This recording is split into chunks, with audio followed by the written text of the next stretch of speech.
Sergei Volkov was a man built from the earth itself. His broad shoulders carried the weight of years spent hauling steel beams and mixing concrete, his hands scarred from countless hours on construction sites. At 35, he was the kind of man who commanded respect without raising his voice. His crew admired him, not just for his skill as a foreman, but for his fairness. He'd chew out a slacker, but stay late to help a struggling worker get a wall just right.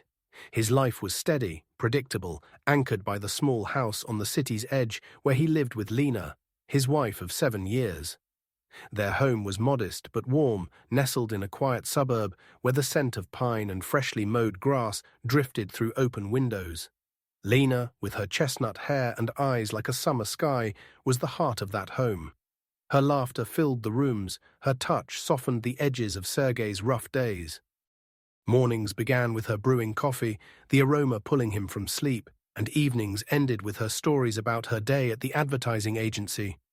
Her voice a melody against the hum of the city outside. They weren't rich, but they were content. Or so Sergei thought. Lately, though, something was off. Lena's smiles had grown faint, her eyes distant. She'd linger over her phone, typing furiously, then tuck it away when Sergei entered the room. He noticed the way she'd avoid his gaze, the way her answers to simple questions. How was work? Who called? Came too quickly, too rehearsed. He told himself it was stress. Her agency was pitching to big clients, she'd said. Long hours, tight deadlines. Sergei trusted her. He had to. Love, he believed, was built on trust, stronger than any foundation he'd ever poured. One chilly October evening, Sergei finished a grueling day at the site. The client, a fussy developer, had demanded changes to the blueprints last minute, and a delivery of rebar had been delayed, leaving the crew scrambling. Exhausted, he decided to head home early, craving the warmth of Lena's presence. As he pulled into their driveway, he noticed her car was gone. Odd, since she'd said she'd be home all evening. Shrugging it off, he stepped inside, the house eerily quiet. Her phone wasn't on the kitchen counter where she usually left it. A vague unease settled in his chest. He texted her, "Where are you?" "Home early." No reply. An hour later, still nothing. He tried calling, but it went to voicemail. By 10 p.m., worry turned to irritation. When she finally walked through the door at 11, her cheeks were flushed, her coat slightly askew. She smelled faintly of a cologne Sergei didn't recognize, sharp, expensive, not his. "Late meeting?" he asked, keeping his tone neutral. Lena froze, then flashed a smile that didn't reach her eyes. "Yeah, client dinner. You know how it is." She brushed past him, heading for the bedroom, her phone clutched tightly in her hand. Sergei watched her go, the unease in his chest hardening into something else doubt. Chapter 2. The Shattering Truth. The next week was a blur of work and suspicion. Sergei tried to focus on the construction site, where a new high-rise was taking shape under his watch, but his mind kept drifting to Lena. Her late nights, her guarded phone, the way she'd stopped lingering in his arms. He hated himself for doubting her, but the signs were piling up like bricks on a pallet.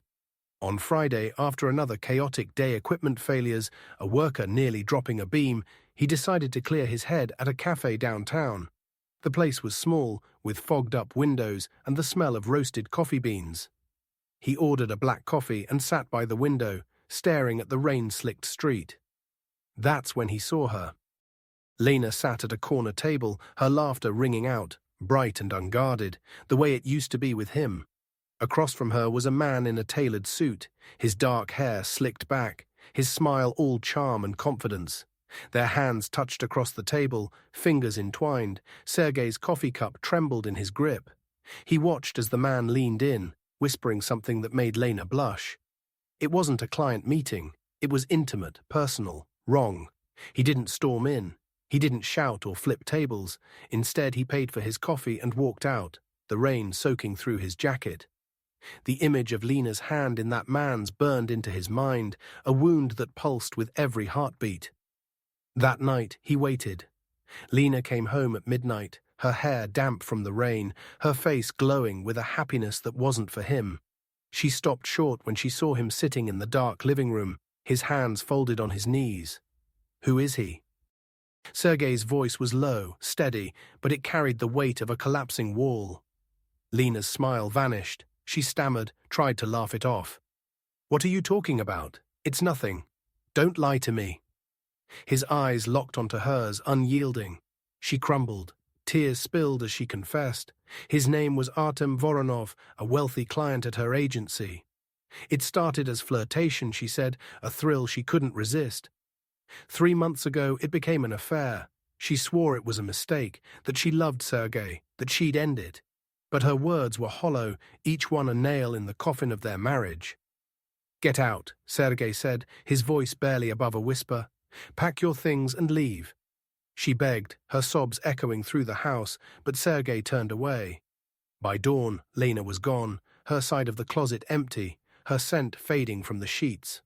The house felt like a tomb, and Sergei was buried in it. Chapter 3. The ember of vengeance. Sergei didn't break. He didn't drown his pain in vodka or call friends to vent. He threw himself into work, arriving at the site before sunrise and leaving long after dark. His crew noticed the change. His orders were sharper, his patience thinner. But they didn't ask questions. Sergei was a rock, and rocks don't bleed. Inside, though, a fire burned. It wasn't the hot, reckless anger of a betrayed man. It was cold, precise, like the calculations he made for load-bearing walls. He didn't want to forgive Lena or forget her betrayal. He wanted justice. He wanted Artem to feel the same ruin that now defined Sergei's life. One evening, as he sorted through paperwork in his cramped office at the site, he found a contract that stopped him cold. It was for an upscale cottage in the suburbs, a 2-story masterpiece of glass and stone. The client's name, Artem Voronov. Sergei's pulse quickened. This wasn't coincidence. It was opportunity. He started digging. Artem was no ordinary businessman. At 38, he owned a chain of luxury car dealerships, drove a sleek black Porsche, and lived in a world of polished surfaces and shallow smiles. Social media painted him as a success story, but Sergei knew better. Men like Artem always had secrets. Using a burner phone and public Wi-Fi, Sergei began tracking Artem's movements. He followed him discreetly, noting his routines, lunches at upscale restaurants, late-night meetings at a warehouse on the city's edge, and frequent visits from a man named Grigory, whose leather jacket and scarred knuckles screamed trouble. Sergei tapped into his network: construction workers, suppliers, even a cousin who dabbled in less-than-legal tech. He learned that Artem's dealerships were a front for laundering money, tied to Grigory's criminal syndicate. The cottage project was likely funded with dirty cash, a trophy for Artem's ego. Sergei filed this away, his mind already shaping a plan. Chapter 4. Building the Trap. Sergei's first move was subtle, invisible to anyone but him. As foreman on Artem's cottage, he had control over every detail. The house was nearly complete: polished marble floors, floor-to-ceiling windows, a pool that shimmered under the sun. But Sergei knew how to make beauty fragile. He swapped out high-grade concrete for a cheaper mix, one that would hold for now but crack under stress in a year or two. He adjusted the foundation's reinforcement, cutting corners in ways that wouldn't show up in inspections, but would lead to slow, inevitable decay. The house would stand, but it would betray its owner, just as Lena had betrayed him. This was only the beginning. Sergei wanted Artem's world to crumble, not just his house. He spent nights poring over the documents he'd gathered: bank records, emails, invoices he'd obtained through a contact at the city's tax office. Artem's money laundering scheme was clever but sloppy, leaving a trail of inconsistencies. Sergei compiled a dossier, anonymizing it through encrypted channels, and sent it to a journalist known for exposing corruption. He included just enough to spark interest without implicating himself. Weeks later, the article hit: car dealer tycoon linked to money laundering. Artem's face was plastered across local news sites, his polished image tarnished. Clients cancelled deals, investors pulled out, and the police opened an investigation. Sergei watched from the sidelines, his face unreadable. Lena, meanwhile, was unraveling. She showed up at the construction site one rainy afternoon, her eyes red from crying. "Sergei, please," she said, her voice breaking. Artem's in trouble, and I made a mistake. I want to come back." He looked at her, rain dripping from his cap, and felt nothing but cold resolve. "You chose him," he said. "Live with it." She left, her sobs lost in the storm. Sergei turned back to his work, but the encounter only fueled his determination. Chapter 5. The hunter becomes the hunted. Sergei thought he'd been careful, but he'd underestimated Artem's reach. One night, as he worked late in his office, the door slammed open. Grigory stood there, his eyes glinting with malice, a pistol in his hand. "You thought you could ruin Artem and walk away," he snarled. "He knows it was you." Sergei's heart pounded, but his mind stayed sharp. He'd dealt with dangerous men before, drunk workers, shady suppliers. The office was dark, the only light coming from his desk lamp. He knew the layout by heart. As Grigory stepped forward, Sergei flipped the lamp off, plunging the room into darkness. He grabbed a heavy wrench from the desk and moved silently. Grigory cursed, swinging his gun blindly. Sergei lunged, striking the man's wrist. The gun clattered to the floor, and Sergei tackled him, years of physical labor giving him the edge. They grappled, knocking over chairs, until Sergei pinned Grigory down, tying his hands with electrical tape. He retrieved the gun and called the police, his voice calm as he reported an intruder. The security cameras had caught everything. Grigory, desperate to cut a deal, spilled details about Artem's operation names, dates, bank accounts. The police raided Artem's office the next day, arresting him on charges of money laundering and racketeering. His empire collapsed overnight, his assets frozen, his reputation in ruins. Lena was left with nothing. She called Sergei one last time, her voice a mix of desperation and anger. "You did this," she accused. "You destroyed him." "You destroyed us," Sergei replied, and hung up. Chapter 6. From ashes to dawn, Sergei didn't celebrate. Revenge had been surgical, precise, but it left him hollow. The pain of Lena's betrayal lingered, a ghost in the corners of his quiet house. He threw himself back into work, overseeing the completion of Artem's now-abandoned cottage, which was seized by the bank.